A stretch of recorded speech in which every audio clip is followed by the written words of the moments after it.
बात तो करो, कोई हम मारेंगे थोड़ी आपको कि डांटने लग जाएंगे कि आपको कुछ कहेंगे। भाई हैं हम आपके, खड़े हो जाओ, अपने भाई की तरह बात करो, खड़े हो। आपके घर में बिजली है, लाइट है, पंखा है, तो बिल आता होगा आपके यहाँ। महीने में कितना बिल आता है आपके यहाँ? 1500 आता है, कभी 2000 भी आता होगा, कभी 1000 भी आता होगा। ये बिजली का बिल क्यों आता है जानते हैं? क्योंकि आप लाइट जलाते हैं, बिजली का प्रयोग करते हैं, पंखे से हवा लेते हैं, एसी से हवा लेते हैं, लाइट से प्रकाश लेते हैं। अच्छा ये बताओ, सूर्य भगवान हमें रोज प्रकाश देते हैं कि नहीं? देते हैं। और विटामिन डी देते हैं कि नहीं? देते हैं। तो फिर क्या हमने उन्हें आज तक कोई बिल दिया? नहीं। इसलिए सूर्य भगवान हमें जब फ्री में इतना प्रकाश देते हैं तो धन्यवाद के तौर पर एक लोटा जल हम उन्हें चढ़ाते हैं कि प्रभु आपने हमें इतना कुछ दिया, हम आपका धन्यवाद। जिन सूर्य से आप प्रकाश लिए, क्या उन्हें थैंक यू नहीं करना चाहिए एक लोटा जल देकर? हे सूर्य भगवान आपका धन्यवाद कि आपने हमें मानव जाति को, यदि सूर्य भगवान ना हो तो मानव जाति रहेगी। अच्छा अभी कोरोना काल में आपने सुना होगा 50,000 का सिलेंडर बिका ऑक्सीजन का, 30,000 का, 40,000 का, लोगों ने खरीदे भी। 5 घंटे की ऑक्सीजन 50,000 की, सुना होगा आपने? सुना था? अब बताओ ये ऑक्सीजन इतनी सी ना, 5 घंटे की, 12 घंटे की। सामान्य सिलेंडर 5,000 का आता है जो 12 घंटे चलता है लगभग, जो मेरा जितना मैं जानता हूं। सोचो कि जन्म से लेके आज तक हम लोग ऑक्सीजन ले रहे हैं कि नहीं? कोई पैसा दिया? पैसा नहीं दिया बेटा। तो जिसकी ऑक्सीजन ले रहे हैं उसको एक थैंक यू तो बोलना बनता है कि नहीं? हे प्रभु आपका धन्यवाद कि आपने हमें फ्री में इतनी ऑक्सीजन दी। अब आप बताओ कि सूर्य भगवान आपको प्रकाश देते हैं, भगवान आपको ऑक्सीजन देते हैं, और इसके बाद आप धन्यवाद ना देकर आप ये कहें कि नहीं जी मैं तो भगवान को मानती ही नहीं, या भगवान को मैं मानता ही नहीं, तो ये सही है? नहीं। अच्छा ये बताओ, साइंस तो पढ़े होंगे आप? हाँ। साइंस कहती है कि ये वस्तु है, ये वस्तु है तो इसे बनाने वाला कोई होगा, हाँ या ना? हाँ। साइंस कहती है कि ये वस्तु है तो बनाने वाला कोई होगा। आपने जो कपड़े पहने हैं तो इसे बनाने वाला कोई होगा, हाँ या ना? हाँ। तो जब वस्तु को बनाने वाला, वस्तु है तो बनाने वाला कोई होगा, तो आप हैं, आपकी माँ है, आपके पिता हैं, हम हैं, सब हैं। तो हम सब यदि हैं तो माँ के पेट में हम 9 महीने तक थे, तो माँ के पेट में हमें किसने बनाया है? यदि आप हैं तो आपको बनाने वाला कौन है? भगवान। बताओ, बिना बनाए तो कोई बनता ना होगा, कोई तो होगा, हाँ या ना? हाँ। साइंस के अकॉर्डिंग हम बात कर लें आपसे कि कोई वस्तु है तो बनाने वाला होगा, तो जब आप हैं, हम हैं, तो कोई होगा ना। हाँ। उस कोई का नाम साइंस एनर्जी देती है। साइंस उसे क्या कहती है? एनर्जी है, पावर है। लेकिन हम आध्यात्मिक लोग उसे कहते हैं भगवान है। जिसे हम भगवान कहते हैं, साइंस उसे एनर्जी कहती है। साइंस की अपनी भाषा है। साइंस भी मानती है कि कोई एनर्जी है हमारे शरीर में जो निकल जाने पर आदमी मर जाता है। भाई एनर्जी ही तो निकल गई ना, कुछ पावर था। भाई मरे हुए आदमी के पास क्या नहीं होता, आप बताओ? आदमी जब मर जाता है तो उसके पास सब कुछ होता है, बस एक चीज नहीं होती। क्या आप बताएंगे कि क्या नहीं होता? वो एनर्जी। क्या नहीं होता? एनर्जी। तो वो एनर्जी, उसे साइंस एनर्जी कहती है, उसे हम आत्मा कहते हैं। इसमें दिक्कत क्या है? जिसे आप एनर्जी कह रही हो, भाई हिंदी में केला कहा जाए, इंग्लिश में बनाना कहा जाए, बात तो एक ही है, हाँ या ना? भाषा ही तो बदल गई, भाषा बदल गई, वस्तु तो नहीं बदली ना। उसी तरह एनर्जी साइंस की भाषा है, आत्मा आध्यात्मिक भाषा है। तो आपके अंदर से जो एनर्जी निकल गई, वो एनर्जी जो थी तो वो निकल के गई कहां? वो डाली किसने थी? भाई वो एनर्जी जो आपके अंदर थी वो किसने दी थी आपको, और अब कहां चली गई? इसका मतलब कोई है ना इसको मैनेज करने वाला कि कब आपको एनर्जी देना है, कब आपको एनर्जी लेना है। समझ रहे हैं? गॉड का फुल फॉर्म बताइए। GOD, God. नहीं पता। नहीं पता? G for generator, O for operator, D for destroyer, GOD, God. Generator means generate करने वाला। कौन है? सृष्टि उत्पन्न करने वाला कौन है? गॉड। गॉड। कौन सा गॉड? शिव जी। ना, जनरेटर करने वाले हैं ब्रह्मा। G मतलब Brahma, generator. O for operator, operator कौन है? सृष्टि के Vishnu ji. Destroyer, D for destroyer means Shiva. उत्पन्न करना, पालन करना और संहार करना। आपको पैदा करना, आपका पालन करना। अच्छा ये बताओ, जब आप पैदा हुई थी या बच्चा पैदा होता है तो माँ के आंचल में दूध आता है कि नहीं? आता है। कौन भरता है?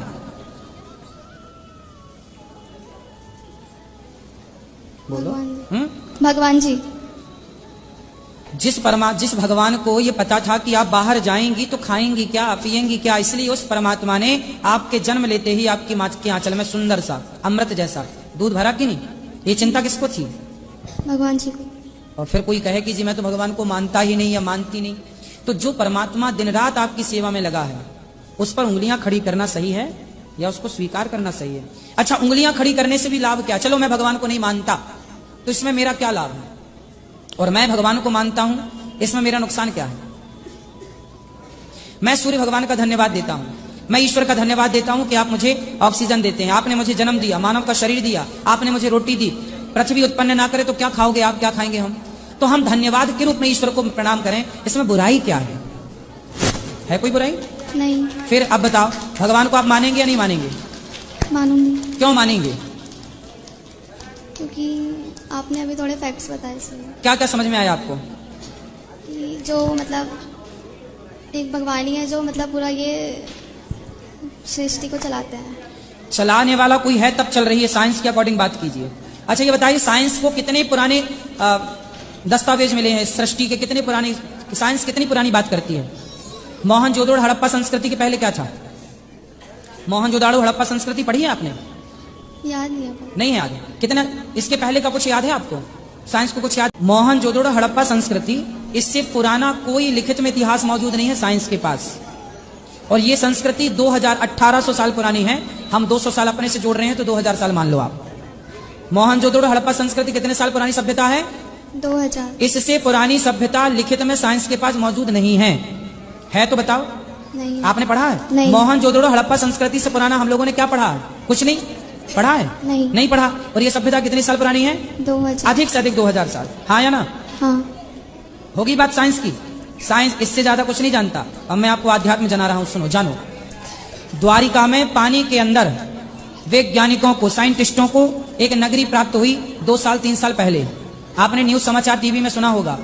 जब उसको वैज्ञानिकों ने सर्च किया तो पाया कि वो पानी के अंदर द्वारिका जो मिली वो 5000 साल पुरानी है लगभग। साइंस ने माना। तो तुम मोहनजोदड़ो हड़प्पा संस्कृति को तो 2000 साल पुराना कोई साक्ष्य नहीं है साइंस के पास। लेकिन हम आध्यात्मिक लोग, भागवत जी में लिखा है कि जब भगवान श्री कृष्ण द्वारिका से गए तो भगवान ने द्वारिका को पानी में डुबाया। तो डुबाया, अब आप पूछ लेती कि डुबाया तो कहां है? आश्चर्य मानेंगे आप, गूगल में सर्च करना, आपको कितने वीडियो मिल जाएंगे।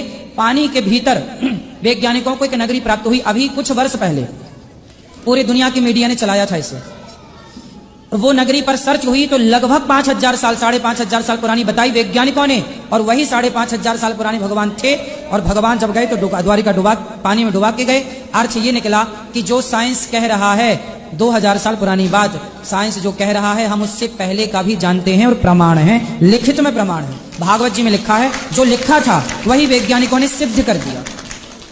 अब आप बताओ, द्वारिका पानी में मिली है, ये आप सुना है आपने कि नहीं? हाँ। सुना है। कितने साल पुरानी बताई वैज्ञानिकों ने? 5000 साल। और द्वारिका भगवान श्री कृष्ण इस धरती पर कब थे? लगभग 5500 साल पहले। तो 5000 5500 साल मैच हो रहा है कि नहीं? अब बताओ, साइंस के पास जो नहीं है वो आध्यात्म के पास प्रमाण सहित जो हम कहते थे वो मिला कि नहीं? राम सेतु कितने साल पुराना है? पता नहीं। 8 लाख वर्ष पुराना। कितने साल पुराना है? 8 लाख वर्ष। ये हम नहीं कह रहे हैं, नासा की टीम कह रही है, वैज्ञानिकों की टीम कह रही है। और मानव निर्मित है। किसने बनाया था? राम के टाइम बना था, सुना होगा। तो जो सुना था पुराणों में, शास्त्रों में, उसके अवशेष आज भी हैं और वो वैज्ञानिक लोग सिद्ध कर रहे हैं कि नहीं? अब और कौन सा प्रमाण चाहिए? और कितने चाहिए? और कहो तो मैं बता दूं। कुछ और जानना हो तो बताऊं। बिल्कुल वैज्ञानिक आधार पर मैं आपको साइंस से सिद्ध करके बता सकता हूं हर चीज। क्या समझना है आपको? पूछ लो, साइंस से पूछ लो आप। कुछ नहीं पूछा। तो अब बताओ, भगवान पर विश्वास करेंगे कि नहीं? हाँ। क्यों करेंगे? क्योंकि हैं। हाँ? क्योंकि भगवान जी हैं। अब तो माँ से नहीं कहोगी कि भगवान नहीं है? नहीं। हाँ चलो, थोड़ा बेटा अपने धर्म को जानो। हमारी गीता कहती है कर्मण्येवाधिकारस्ते। पूरी दुनिया में, अमेरिका में गीता पढ़ाई जाती है। आप जैसे बच्चे अमेरिका में गीता पढ़ते हैं स्कूलों में, कॉलेजों में। विडंबना भारत की, दुर्भाग्य भारत का कि गीता जिस भारत से प्रकट हुई उस भारत में लोग गीता को नहीं पढ़ते, स्कूलों में नहीं पढ़ाते। दुनिया गीता का लोहा मानती है। केवल गीता अदालत में कसम खाने के लिए नहीं, मैं गीता पर हाथ रख के कहता हूं जो कहूंगा सच के सिवा कुछ नहीं कहूंगा। गीता पढ़ ले कोई तो जीवन बदल जाए। आपने गीता पढ़ी? नहीं। तो आप गीता नहीं पढ़ते हो बेटा, थोड़ा पढ़ा करो बिना जाने। देखो, आप जिसको नकारेंगे ना, उसको नकारने के भी आपके पास प्रमाण होने चाहिए, ठोस सबूत होने चाहिए। आप यदि कहो कि मैं तो भगवान को नहीं मानता, मैं आपकी बात नहीं कर रहा हूं, मैं आपके माध्यम से औरों को बोल रहा हूं। जो लोग कहते हैं कि मैं भगवान को नहीं मानता, उनसे आप पूछो कि ना मानने के ठोस सबूत क्या है आपके पास।